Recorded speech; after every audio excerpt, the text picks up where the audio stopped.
nos abençoe a todos, a paz do Cristo esteja nos nossos corações. Este é o momento em que nós nos reunimos agora para fazer o estudo do livro Tempo de Decisão, do segundo capítulo, Expansão das Potencialidades do Espírito. Nós vamos ouvir a página de abertura, depois vamos fazer a nossa prece. Aqueles que nos acompanharam no momento do culto cristão no lar, nós lembramos que é uma continuidade. Assistência espiritual, ajuda espiritual é muito grande e ela se aproveita desses momentos. Nós estamos com as nossas mentes voltadas para esses ensinos maravilhosos do Cristo, essa conexão com o divino, com o lado espiritual, que é a causa maior de tudo. Nós somos em essência espírito, portanto, nós comungamos espiritualmente uns com os outros. São as ditas afinidades, as sintonias vibratórias. Então, vamos nos manter nesse bom ânimo, procurando agora entender um pouquinho dessa mensagem. Nós vamos tentar aqui, resumidamente, trazer aqui, porque nós sabemos que não temos condições, são algumas coisas que nós podemos tirar do livro Tempo de Decisão, desse segundo capítulo. Que Jesus nos abençoe a todos. Nós vamos ouvir a página, sempre lembramos da assistência espiritual, do grupo de Eurípides Barçanufo, que estamos muito ligados a esse irmão sacramentano. E esse mês de maio é o mês do seu aniversário, inclusive. Que Ele nos abençoe, nos ajude sempre. Nossa eterna gratidão a Ele. Vamos ouvir a página, então, que a Tatiana vai ler. Do livro Comandos do Amor, Chico Xavier. Luta. Meus amigos, agradeçamos na luta o clima renovador. Nela possuímos o celeiro da experiência, onde o espírito é capaz de amealhar os tesouros incorruptíveis da sabedoria e do amor.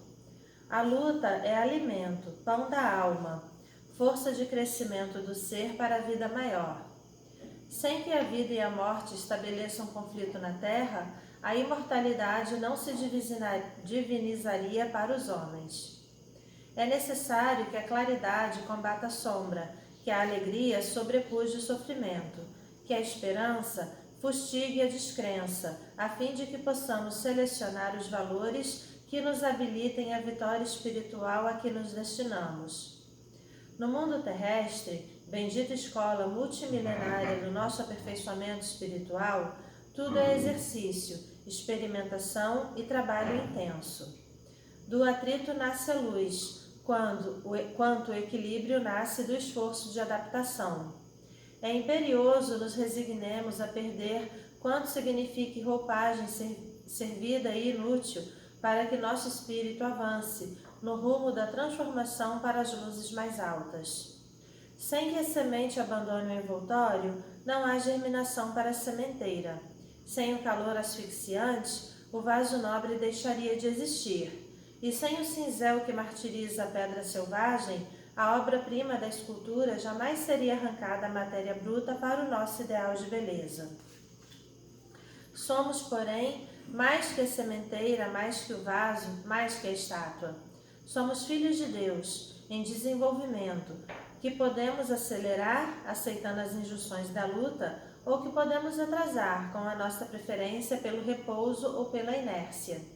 Abracemos os nossos deveres, ainda que pesados, porque somente da cruz que é nossa, do testemunho que nos fala de perto e do Calvário que nos pertence, é que surgirá para a nossa vida a eterna ressurreição. Pelo Espírito Aires de Oliveira. Graças a Deus. Então vamos elevar os nossos pensamentos. Depois desta página maravilhosa, fica para nós reflexão. Nós sejamos esta pedra que está sendo lapidada, está sendo trabalhada pelo grande escultor da vida, e que nós possamos sermos com o nosso Criador, tendo como referencial as benditas e divinas luzes do Cristo do Evangelho de Jerusalém. Referencial desse código de ética, de moral, de bom viver. Possamos seguir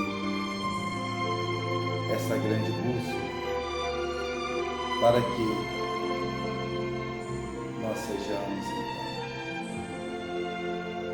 pessoas melhores, pessoas de bem. Iremos com essa nuvem que hoje, na pátria espiritual, é responsável por esse trabalho pedagógico em Sacramento e em tantas outras casas que tem procurado levar aos corações um pouco da pedagogia do amor do Cristo, vivenciado e praticado por esse apóstolo sacramental. Nossa eterna gratidão. Ele nos abençoe agora sim. Graças a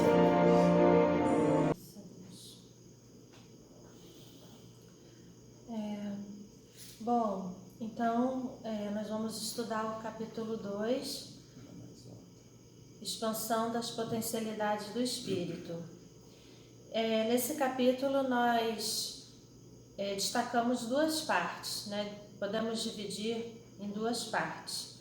Na primeira parte foi feito um comentário assim bem geral sobre as religiões em suas diversas faces, que a gente vai comentar, e a segunda parte, a partir do advento do Espiritismo, a importância da razão e aí os seus desdobramentos. Então, nessa primeira parte, a gente observa que ao longo da história do homem sempre houve uma necessidade, um desejo de vivenciar de algum modo a questão espiritual, né? De ter algum vínculo com algum tipo de divindade, alguma crença. Essa necessidade a gente remonta lá para a história, a gente já tem registro disso em todos os povos, em todos os momentos. E a gente observa em várias dessas crenças, né, nos tempos mais antigos principalmente, que inicialmente essas divindades elas eram muito assemelhadas, né, muito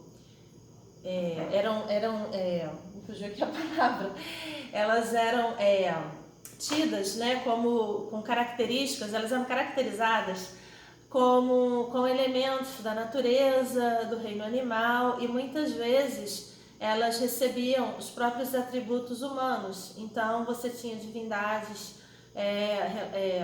com características, com paixões, com imperfeições humanas, né? Ou seja, se construía, né, uma imagem divina muito à semelhança do que se vivenciava no mundo material.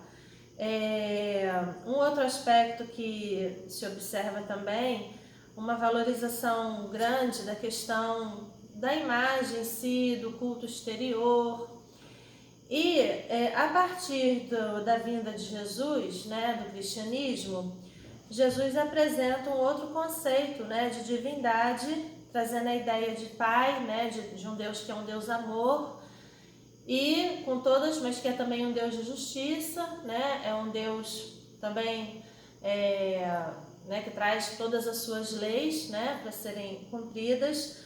Mas Jesus traz tudo isso através de um exemplo de humildade, né, de simplicidade, e né, tem essa mudança, né, esse marco. Bom, a partir daí a gente observa na história do cristianismo muitas distorções sobre essa mensagem do Cristo, né? Muitas distorções levando em conta interesses outros, né? Que não o crescimento das pessoas, interesses econômicos, interesses políticos. Então essa mensagem, por um tempo, ela se perde, né? Bastante, acaba muito distorcida, né? Em vários segmentos. E esse aspecto da humildade, da simplicidade, acaba ficando bastante esquecido. Com o advento do Espiritismo, a gente tem uma chamada, né, um retorno a essa simplicidade, né, do Cristo. São as mensagens, né, retirando esse aspecto que poderia existir de místico, né, de misterioso naquilo, trazendo tudo de uma forma clara, trazendo essa questão da razão, então, da racionalidade, do pensamento, e trazendo então também essa questão de não valorizar os cultos externos, né, trazendo a questão muito mais para dentro do ser, a não valorização dos rituais, a não valorização de você ter uma pessoa que seja, vamos supor, qualificada, né, específica, né, para estar lidando, para estar expondo esses conteúdos. É um conteúdo que está aberto a todos, está à disposição de todos para estudo e para aperfeiçoamento próprio. Então o Espiritismo ele traz essa nova forma, né, de ver. Ao mesmo tempo, no próprio Livro dos Espíritos, ele também traz que não é a única, né, maneira. A grande fala assim, que é trazida é que fora da caridade não há salvação. Não é fora do Espiritismo ou fora da religião A, B ou C. É fora da caridade, ou seja, fora do amor, né? Fora dessa prática dos ensinamentos de Jesus, não há salvação. Kardec pergunta no Livro dos Espíritos se haveria, né, ou como se reconheceria uma doutrina que seria assim a mais indicada, que seria a mais eficaz, a melhor para o homem, né? Qual seria esse conhecimento? E a gente tem em duas questões, né, esse apontamento de que não é uma doutrina específica, não é uma religião específica, mas que toda crença tem o seu valor na medida em que sirva para conduzir o homem ao bem, não é? Que no final das contas é o que importa, é a sua prática, a sua vivência. Então, aqui na questão 842, os espíritos respondem o seguinte, a respeito da doutrina, né? Será aquela que mais homens de bem e menos hipócritas fizerem, isto é, pela prática da lei de amor na sua maior pureza e na sua mais ampla aplicação. Este o sinal porque reconhecereis que uma doutrina é boa, visto que toda doutrina que tiver por efeito semear a desunião e estabelecer uma linha de separação entre os filhos de Deus, não pode deixar de ser falsa e perniciosa. Ou seja, como a a religião ou a doutrina, o que for o conhecimento, né, mais eficaz, será aquele que melhor conduzir cada pessoa, né, a se tornar uma pessoa de bem, a respeitar, né, as leis de Deus, a tratar uns aos outros como irmãos. Essa é a mensagem geral, né, assim, nesse aspecto do Espiritismo. E aí, então, no capítulo aqui, né, no capítulo 2, após esse apanhado, né, que é feito assim das várias religiões, e aí comentando, né, um pouco das religiões orientais, um pouco dessa história, né, do cristianismo, chegando ao espiritismo, se aponta então para esse tríplice aspecto, né, da doutrina espírita, que une aí a filosofia, a ciência e a religião, e sempre andando lado a lado com a razão, né, ou seja, com a fé raciocinada e com o entendimento mais aprofundado dessas questões espirituais. Aí, a partir desse ponto, se desenvolve, então, essa segunda parte, né, que o Francisco vai comentar aqui agora. Muito bem. A questão é um pouco, assim, vamos pensar assim, para o nosso entendimento, nós temos que ver, assim, qual o objetivo das religiões? Quais os objetivos, por exemplo, da doutrina de Buda? Qual o objetivo da doutrina hinduísta? Qual o objetivo dos Vedantas, né? Qual o objetivo, sei lá, daí vai, vamos pensar. Se nós observarmos, todas elas estão tentando nos levar para a busca do tão propalado reino dos céus.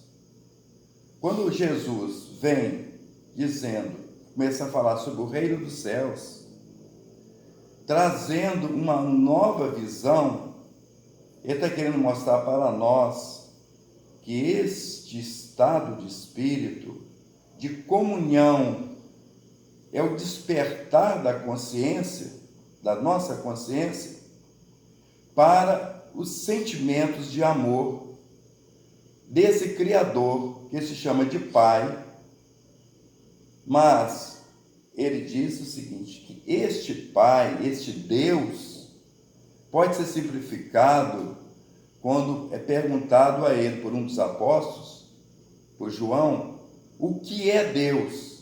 É a mesma pergunta que Kardec faz aos benfeitores espirituais, né? Quem é Deus? Então Deus já não é humano.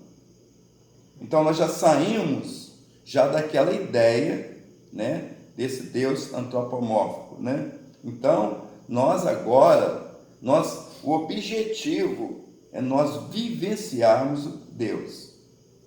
Então esta é a grande proposta da formação do homem de bem a partir da internalização, ou seja, de expressar, deixar que este ser crístico que está no íntimo da alma, que ele se desabroche, que ele cresça, que ele se expanda. Várias são as maneiras de você chegar ao Cristo. O que nesse capítulo deve ficar claro para nós é que nós acabamos, obviamente, tudo, né? A doutrina espírita, ela não traz o Jesus ou o Cristo histórico, ou o Cristo psicológico. Procura trazer o Cristo na sua essência do seu ensino moral.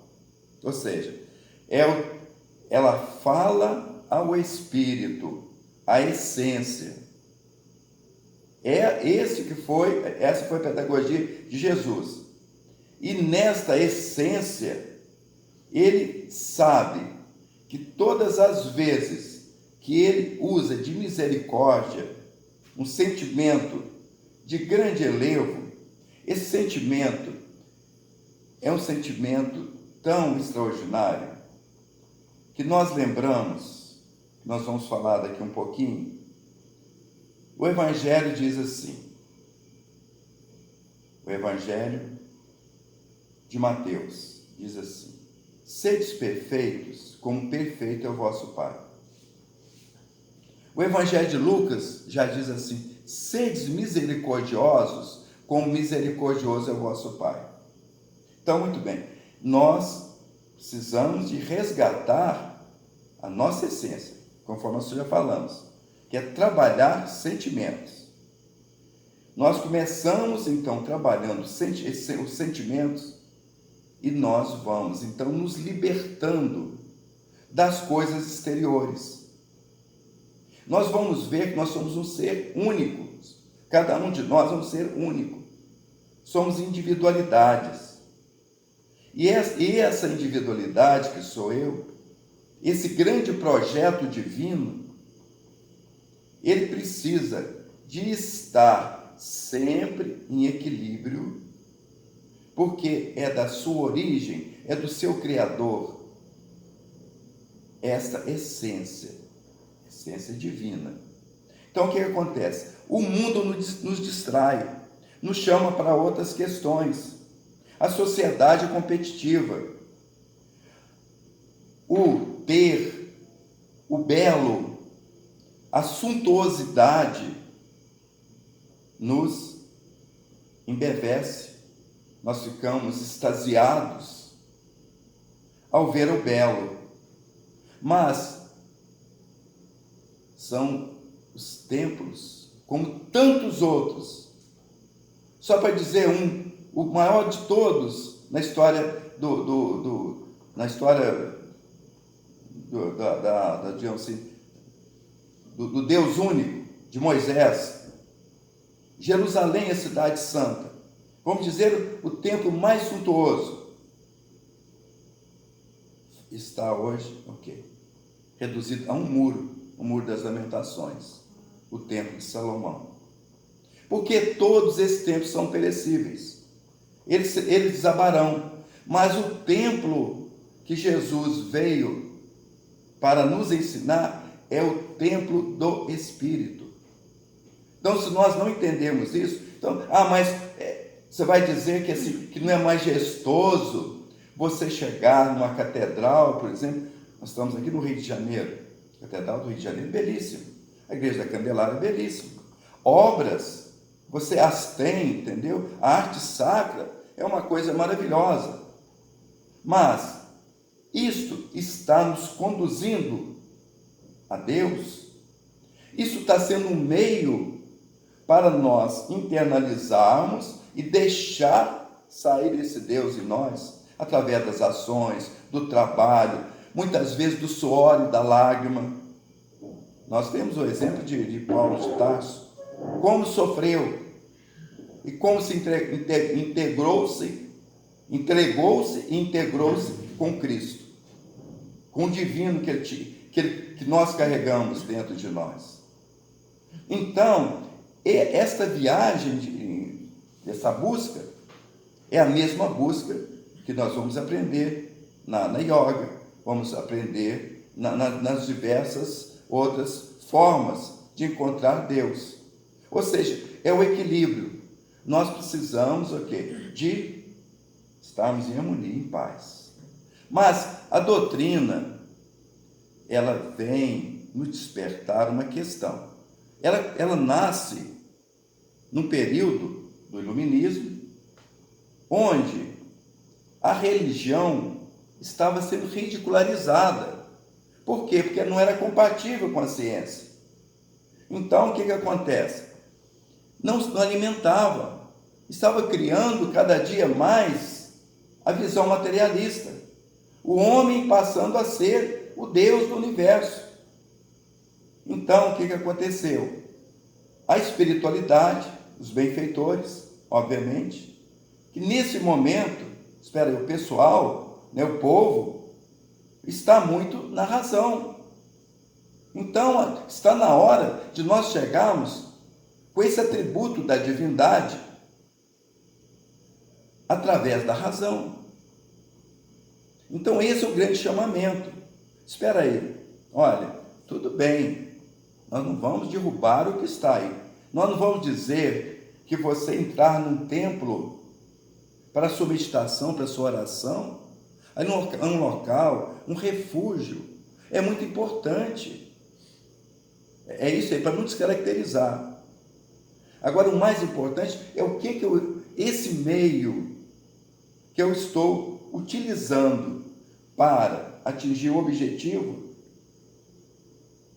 este meio está me levando ao objetivo? Ou eu estou entrando na igreja e ficando ali olhando, ou numa atitude mística e paralisado para tudo?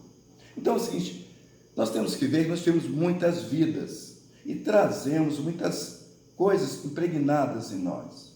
Isso é muito importante. Então, nessas muitas vivências, então só para citar, Eurípides Barçanufo, lá para trás, logo depois do cristianismo, ele primeiramente, segundo o livro da Igorina, é mergulhado no mar, como é que chama? Que ele era Marcos. Mas nós vamos lembrar, né? Então, muito bem. Ele era um espírito já de grande elevo. Ele estava ali junto com os essênios, ele percebeu, teve o contato com Jesus, jovenzinho. A grande espera, exatamente. Então, na palavra de Emmanuel, Eurípides Barçanufo foi o Espírito, aqui na terra, que mais se aproximou de Jesus. Ele gigante. Então, muito bem. Então, esse Espírito, ele estava junto com um grupo, preparando a psicosfera, tentar melhorar um pouco para a chegada de Jesus. Então, por isso chama grande espera. Depois, ele é aquele escravo, Rufo, né? Então, já é um outro momento, onde dá um testemunho de grande sofrimento. Ele sofre uma atrocidade. Espírito, já de muita elevação. Vamos lá. Muito parecido com Paulo, como a gente sempre lembra, né? Que é o vaso escolhido, né? Então, muito bem. Depois, nós vamos vê-lo como, continuando, né? Um seguidor do Cristo, já na visão, digamos, de um grande divulgador do Evangelho. Vamos vê-lo, agora me fugiu aqui. Bom, então, assim, ele passou, então, assim... Aqui no Brasil? Não, isso foi quando ele era protestante, né? Estou dizendo quando ele era protestante, me fugiu aqui agora. As encarnações de Eurípides. Então, muito bem, isso tudo aí, ele vai passando por essas correntes religiosas que existiam na época, tá certo? E tudo isso foi aprendizado, só para ele melhorando. Então, quando ele chega aqui depois, na última encarnação dele, como Eurípides Barçanufo, ele tem contato com a Igreja Católica. Mas ele era uma pessoa muito espiritualizada. Nós sabemos disso. Ele tinha tanto respeito aos sacramentos, inclusive, naquele período de Eurípides Barçanufo, quem podia ler a Bíblia eram os sacerdotes, os padres. E ele era uma das poucas pessoas, se não a única pessoa ali da cidade que tinha acesso à Bíblia. Então, para se ter uma ideia do nível de espiritualidade, ele saía de costas para a igreja, entendeu? Andando de costas, porque ele achava que era um sacrilégio dar as costas para o Santíssimo. Então é o seguinte, ele vivenciava esse encontro, esse autoencontro. Então vamos negar que a Igreja Católica, que no momento, eu me esqueci agora, Lavater, acho que era Lavater, que ele foi numa das encarnações, ele vai dizer que não, que ele se equivocou, não. Então são os estágios, tudo contribui para nós. Então nós não podemos negar as aquisições, são aquisições do Espírito, mas a razão, o que hoje que nós estamos querendo aqui estudar um pouco, é que a razão, no estágio que nós estamos, é muito importante para nós entendermos o Cristo. Por quê? Porque, olha, eu sou uma pessoa que valorizo muito o belo. Eu preciso, entendeu? Estar na sociedade. E preciso ostentar. Eu quero... Então é o seguinte, o meu Jesus, aquele que para mim é um verdadeiro rei, ele vai vestir como tal na igreja. Jesus é incompatível a humildade com as coisas do mundo. Então tem hora que existe essa incompatibilidade, mas pode ser um meio também para aqueles que dão tanto valor aos templos suntuosos, essa coisa toda, para levar para essa interiorização. Quer dizer, vai depender muito esse meio que eu estou usando, tá certo? Se ele está me levando a algum lugar, ou se está apenas me distraindo. Eu acho que assim, é o passo. Eu acho que a doutrina vem para despertar. Dizer assim, olha, vocês ficaram muito tempo, de repente, meio distraídos com essas coisas. Por isso que é tempo de decisão, é o que nós estamos estudando. Então é um momento de nós decidirmos o que nós queremos. Esse aspecto da racionalidade, no caso de Eurípides, foi até o chamamento dele para a própria doutrina. quando ele tinha uma dificuldade assim, de compreensão com a questão das bem-aventuranças, né? E que ele pede então esclarecimento, e aí ele tem um outro entendimento, uma outra visão. Foi assim, vamos dizer, a porta de entrada, né, dele. Então, né, nós vamos estudar. Hoje nós já temos condições, por exemplo, vem o Dr. Sérgio Felipe de Oliveira, vai dissecar a glândula pineal, tá certo? Vai fazer experimentos de laboratório e vai descobrir o seguinte, que essa sensibilidade que nós temos, é dito uns mais, outros menos, é uma quantidade maior de um mineral que nós temos na glândula, uma coisa muito pequena, né? Muito coisa, mas essa quantidade de cristal de hematita. Então, os médios têm mais esse cristal. Quer dizer, então eu tenho aqui um centro de força, mas até meados do século passado, falar que a glândula pineal tinha alguma utilidade era uma heresia no meio da medicina. Porque é uma coisa que se cristaliza a partir dos 7 anos de idade, então não tem mais sentido, nem como um órgão, digamos assim, para secretar alguma coisa, que essa é outra coisa, mas que descobriram que ela continua secretando, mas só que ela já passa a ter uma função ainda muito maior, que ela capta e transmite. Então essa ligação que nós temos é graças à glândula pineal. Agora eu pergunto para vocês, aonde nós podemos ver isso aí, estudar isso aí? Sabe quem já dizia isso? Um outro psiquiatra, Dr. Jorge Andréa. Aí vem o Dr. Sérgio Felipe, estuda. Então hoje ele é doutor nisso aí, leva essas informações para o mundo todo, tá certo? Então é o seguinte, a doutrina, ela está vindo para despertar as consciências na hora exata. Não adianta a doutrina, se ela tivesse vindo lá para trás, ia ser complicado. Mas o que acontece? Ela está mostrando que Jesus, quando vai ao Monte Tabor e faz